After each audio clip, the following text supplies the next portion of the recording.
Agradezco a Dios la bendición que me concede de saludarlos y de compartir con ustedes esta reflexión sobre las enseñanzas de la palabra de Dios. Nos enfocaremos en nuestro corazón, pensamientos, sentimientos y voluntad. También en personas y ámbito que nos rodea y en nuestras reacciones ante todo esto.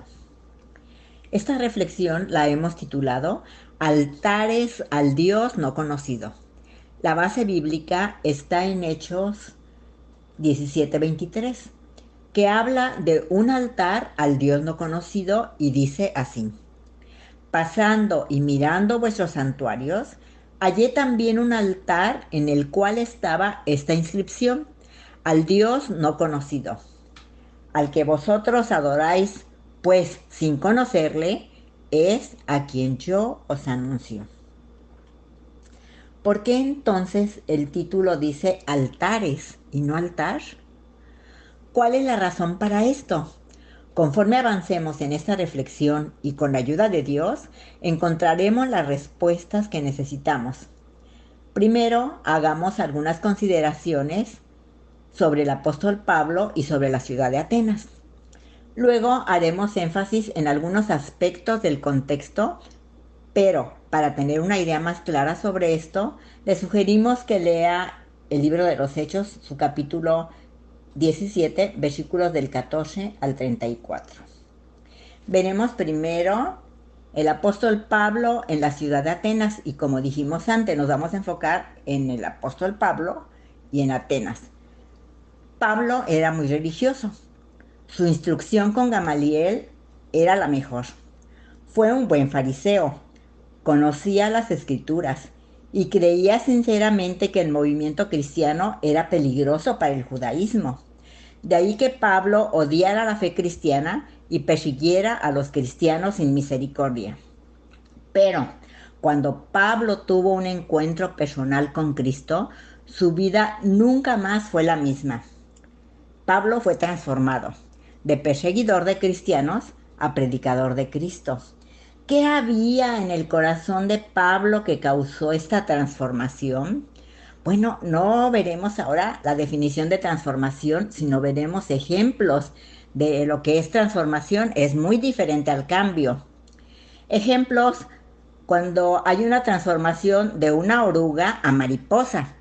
La mariposa jamás vuelve a ser oruga.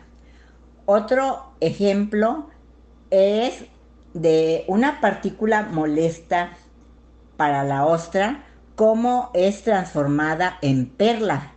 La perla tampoco vuelve a ser partícula molesta porque ha habido en ellos, tanto en la oruga como en la partícula molesta, ha habido una transformación. ¿Cuál es el resultado de la transformación entonces? Tan efectivo es el factor que causó esa transformación que jamás vuelven a su estado anterior. Escuche bien, lo voy a repetir. La transformación, sí, hace que jamás vuelvan a su estado anterior. No es como yo quiero. Entonces, ¿qué pasa ahora? Eso le pasó al apóstol Pablo. Sí, él jamás volvió al judaísmo. Él estaba plenamente convencido de en quién había creído. Pasemos ahora a la ciudad de Atenas. Atenas fue una ciudad griega llena de idolatría y filosofías. Idolatría. Algunos historiadores de aquella época registraron que toda la ciudad era altar, sacrificio y ofrenda a los dioses. La idolatría y la sensualidad de todo aquello hacían que Pablo se enardeciera. Él se exasperó en un momento por algo que tenía cerca. ¿Era arte o era idolatría? Las estatuas eran hermosas, pero Pablo no se engañaba con el arte. Arte son aquellas actividades humanas creativas que intentan conmover, producir belleza o despertar sentimientos o reflexiones. Renan, un historiador y filósofo francés del siglo XIX, ridiculiza a Pablo por su ignorancia al tomar esas estatuas como ídolos. pero Pablo conocía el paganismo aún en el arte. Más adelante hablaremos más sobre la idolatría. ¿Y qué hay de las filosofías? Había diversidad de creencias filosóficas. Grecia es considerada a través de la historia como la cuna de la filosofía. En la plaza, Pablo se enfrenta con expertos filósofos, epicúreos y estoicos. Los epicúreos enseñan que la meta máxima de la vida es el placer de los sentidos. Y como digo que enseñan si estamos hablando de tiempos antiguos, pero fíjense bien en esto que también enseña ellos. Por lo tanto dicen, comamos y bebamos que mañana moriremos. Y aunque estamos en el siglo XXI, estamos escuchando todavía esas filosofías. ¿Sí? Y los epicúreos tenían enseñanzas de Epicuro, que él vivió en el año 341 al 270 antes de Cristo. Pero vamos a ver el otro grupo de filósofos. Los estoicos enseñan que el bien está en la sabiduría y el dominio del alma. Cuando la persona se libera de las pasiones y deseos que perturban la vida. Los estoicos enseñaban el dominio propio con una austeridad que impulsaba a la soberbia o al suicidio en caso de fracaso. También esta filosofía fue enseñada por Zenón a principios del siglo III antes de Cristo. Pero el apóstol Pablo escribió en Colosenses 2:8, voy a leer la Nueva Traducción Viviente. No permitan que nadie los atrape con filosofías huecas y disparates elocuentes que nacen del pensamiento humano y de los poderes espirituales de este mundo y no nacen de Cristo o no son de Cristo, ¿sí? Aquí agregué la palabra nacen de vuelta, pero se entiende, es el mismo contexto. La iglesia de Cristo debe cuidarse de todo aquello que deja a Dios fuera de su vida. El humanismo fue un movimiento filosófico y cultural que surgió en Europa durante el siglo XIV. Se inspiró en la cultura y filosofía grecorromana. Priorizó la razón por sobre la fe y se interesó por el concepto del hombre como centro del universo. Los humanistas no creen en Dios. Creen que es posible vivir una vida buena y plena sin seguir una religión. Tampoco siguen algún libro sagrado. Las enseñanzas humanistas han sido aceptadas por la sociedad de todo el mundo. El humanismo sostiene que la razón humana determina la ética apropiada y también procura modificar o perfeccionar la conducta humana mediante la educación, la psicología moderna y la sabiduría humana, sin creer en Dios ni depender de Él. Repetimos, las enseñanzas humanistas han sido aceptadas por la sociedad de todo el mundo. Todo esto entonces no quedó en el pasado, ni la idolatría ni las filosofías.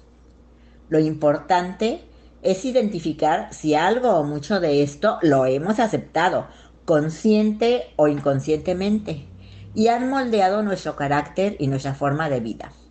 Y lo más peligroso aún, si han influido en nuestra relación con Dios y el conocimiento que tenemos de Él. Pero es importante que hablemos algo más sobre la idolatría. ¿Qué es la idolatría? ¿Por qué es atractiva la idolatría? Muy bien, veamos la primera pregunta. Idolatría es permitir que las cosas, y por cosas no me estoy refiriendo solamente a cosa material, sino cosas, según el diccionario, es una palabra que puede nombrar o se puede referir a todo lo que existe, material o inmaterial, real o imaginario. Entonces vuelvo a repetir, idolatría es permitir que las cosas se conviertan en el foco de los deseos, los valores y la dependencia de una persona, desplazando así la confianza y la fe en Dios mismo. Desplazar es quitar a una persona o cosa del lugar o puesto que ocupa para poner a otra. En Colosenses 3, versículo 5, la segunda parte, se le llama idolatría a la avaricia. Pero también en el libro de Éxodo, capítulo 20, versículo 3, el primer mandamiento del Decálogo dice: no tendrás dioses ajenos delante de mí. El Señor no es un Dios más para agregar a la lista que tenemos o alguna lista que tengamos. Veamos algunos ejemplos. En Hechos 17, el contexto de nuestro versículo bíblico, vemos las estatuas hermosas que adoraban en Atenas. Esto no era arte. El arte se admira, pero jamás se adora. Ahora, otro ejemplo. A través de la historia vemos evidencias de idolatría cuando la fidelidad de Dios se comparte con otras divinidades, instituciones, personas o tradiciones. Otro ejemplo más es la adoración del becerro de oro. Hicieron un becerro de oro el pueblo de Israel después de haber visto los milagros de Dios. Hicieron un becerro para adorarlo. Otro ejemplo es cuando el apóstol Juan, en Apocalipsis ya, está el ángel mostrándole varias cosas, un ángel del Señor.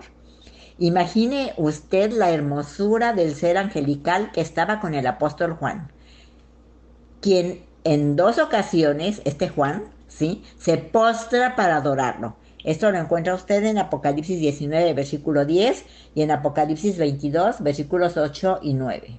Y dice: yo me postré a sus pies para adorarle. Y él me dijo: mira, no lo hagas, no te postres, ni siquiera pienses en adorarme. Yo soy consiervo tuyo y de tus hermanos que retienen el testimonio de Jesús. Adora a Dios. En el segundo versículo de Apocalipsis 22 dice: me postré para adorar a los pies del ángel que me mostraba estas cosas. Pero él me dijo: mira, no lo hagas, porque yo soy consiervo tuyo, de tus hermanos los profetas, y de los que guardan las palabras de este libro. Adora a Dios. Pasamos entonces a la segunda pregunta que hicimos al principio de este punto. ¿Por qué es atractiva la idolatría?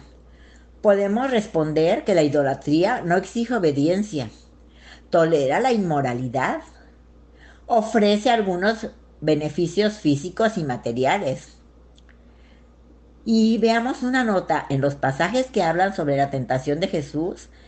En los evangelios, el diablo le ofreció al Señor todos los reinos del mundo y la gloria de ellos si el Señor postrado lo adoraba.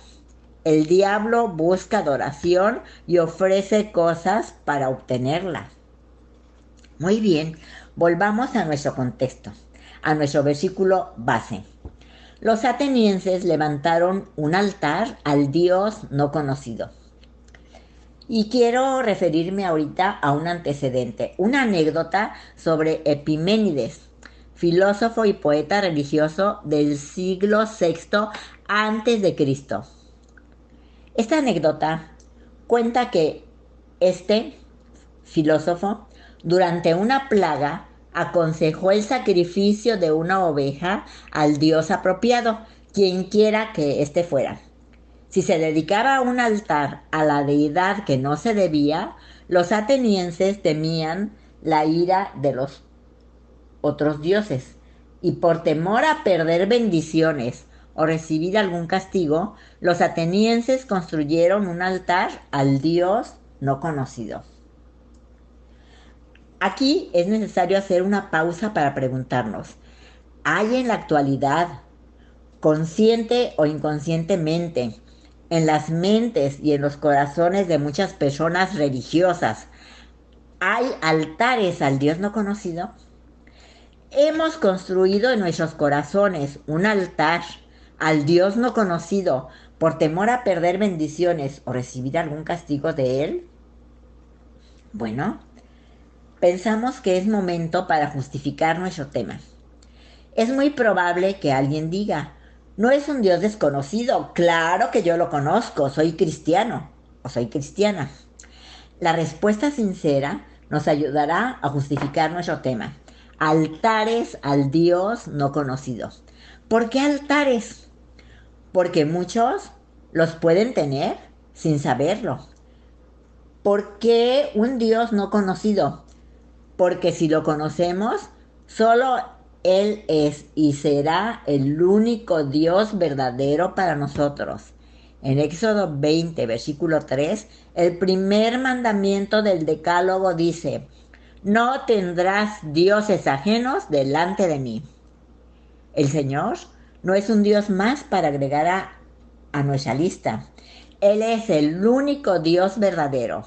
Isaías 42, 8 dice, yo soy Jehová, este es mi nombre, y a otro no daré mi gloria ni mi alabanza a esculturas. Viendo esto, vemos en el mismo capítulo 17 que llevan a Pablo al Areópago, ¿sí? Y entonces vemos el mensaje sobre el Dios único y verdadero y la respuesta que hubo a este mensaje. Muy bien, en el Areópago, Pablo menciona la religiosidad de los atenienses, sin burlas ni nada, simplemente una manifestación de que eran religiosos. A pesar de su religiosidad, los atenienses no conocían al verdadero Dios. ¿Qué hizo Dios por ellos? Los atenienses nunca antes habían escuchado sobre él. Pero ¿cómo respondieron los atenienses cuando escucharon el mensaje de Pablo sobre el único Dios verdadero? Pablo usó la inscripción como punto de partida para hablarles acerca del Dios único y verdadero. Pablo deseaba que los atenienses volvieran de sus viejos dioses, volvieran a Jesucristo. Aunque esto era muy firme en el corazón de Pablo, Dios respeta nuestro libre albedrío. ¿Qué decidieron ellos sobre este mensaje? ¿Aceptarían o rechazarían? Volvemos a Pablo en el Areópago. Pablo puesto en pie. Muy bien, él aprovechó bien esta verdad que los atenienses tenían escrito en el altar sobre un poder superior que aceptaban, pero no conocían. Y a partir de esta evidencia de un sentido religioso profundo en ellos, Pablo anuncia a un Dios, a la vez nuevo y antiguo. Antiguo porque ellos ya lo adoran, aún junto con otras deidades. Nuevo porque Pablo sabe de quién se trata. Pablo describe a ese Dios como el Dios verdadero y supremo. No un Dios para esto, ni otro Dios para lo otro. Pablo no estaba contra la ley, ni tampoco lo que decía Pablo era una herejía. Cuando usted tenga algún conocimiento del Dios único y verdadero y del Señor Jesucristo, y alguien le hable de ellos, no se le está presentando una herejía, tampoco es contra la ley, ni tampoco es falta de respeto. El propósito es que usted quite los altares de otros dioses y quite también las filosofías engañosas que se oponen al conocimiento de Dios. ¿Aceptará usted el mensaje o lo rechazará? Vamos a ver las conversiones. Dice en el versículo 34 del capítulo 17 del libro de los Hechos, mas algunos creyeron, juntándose con él, entre los cuales estaban Dionisio el Areopagita, una mujer llamada Damaris y otros con ellos. Los demás no aceptaron.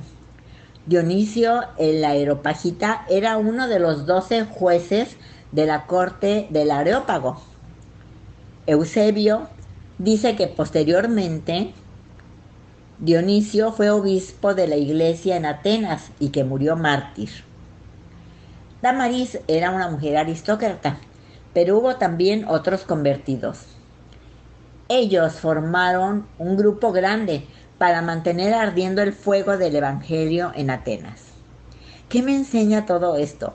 Que ningún sermón es un fracaso si lleva a un grupo de personas a creer en Jesucristo. ¿Quiere usted orar? Oremos. Padre nuestro, agradecemos el mensaje que nos has dado a través de tu palabra. Por favor, examina nuestro corazón y quita de él todo aquello que te deje fuera de nuestra vida. Ayúdanos a vivir para ti. Guárdanos en pureza a nosotros y a nuestra familia. También guárdanos de todo engaño. Te lo pedimos en el nombre de nuestro Señor Jesucristo. Amén. Que Dios los bendiga y los guarde.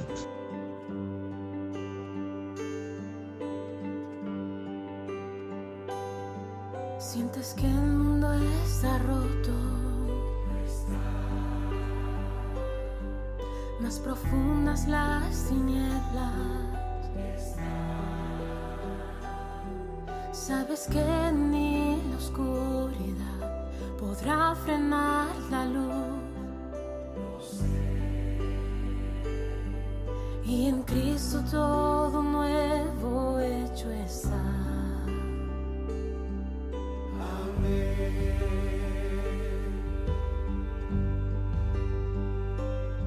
La creación está gimiendo y una nueva está viniendo. Sabes que la gloria del Señor nos alumbrará. Recordemos eso, oh, cuán bueno es Él.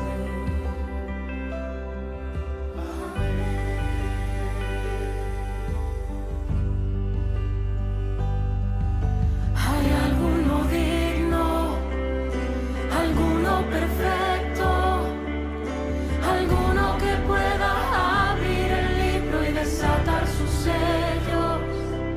El león de Judá, que ha vencido ya, la raíz de David, el Cordero de Dios que nos ha redimido. ¿Quién es digno? ¿Quién es digno de la gloria, la honra y la bendición? ¿Quién es digno? Es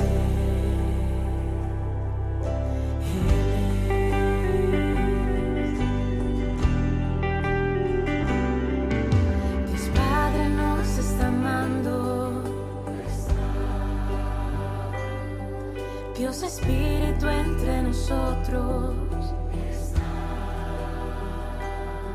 Sabes que Jesús el Mesías en sus brazos te tendrá. Entre nosotros Él de nuevo habitará.